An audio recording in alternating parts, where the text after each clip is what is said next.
Бүгін сіздермен фруктовый шай жасайтын боламыз.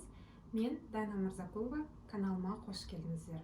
Ал ендеше полный не керек екенін барлығын айтып өтейін. Ең оңай шайлардың бірі шығар бұл. Фруктовый шайға кәдімгідей шайды енді қайнатып болдым мен. Енді фрукты, киви, өзіңіз ұнататын қандай фрукты ұнатасыз, міндетті түрде соны қосамыз. Және де барбадос деген осы сиропты міндетті түрде алыңыздар. Бұны мохитоға жасайтын болсаңыздар да осы сироп жақсы кетеді. Әртүрлі дәмі бар. Тек қана киви емес, клубника, ананас, әртүрлі дәмі бар. Барбадос деген мына жерінде жазылып тұр. Именно осыны алыңыздар. Қазір мен алмалардың барлығын кубик-кубик етіп тураймын. Алма, апельсин болсын. Сөйтіп мына шайымызға ішіне салатын боламын.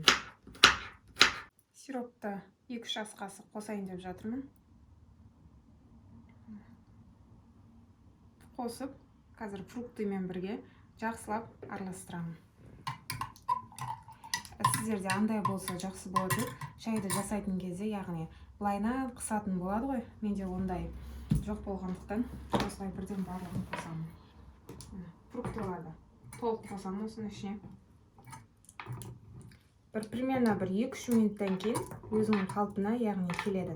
Барбадосты қосқан соң жақсылап араластырыңыздар. Мята да қосып жүрсеңіздер болады, набатты қосып жүрсеңіздер болады. Қыздар, набатты да қосайын деп жатырмын. Жаңа сіздерге айтуға есінен шығып кетіпті. Набатты да қостым. Біздің фруктовый шайымыз дайын. Қазір қоямын. Міне мына шетінен өткізбейді фруктыларымызды. Бірақ дәмі денсаулыққа пайдалы барлық жағынан. Міне, көрдіңіздер ғой. Тұмауға істейтін кезде малинаны да қоссаңыздар болады, ішіне қосып жүрсеңіздер болады.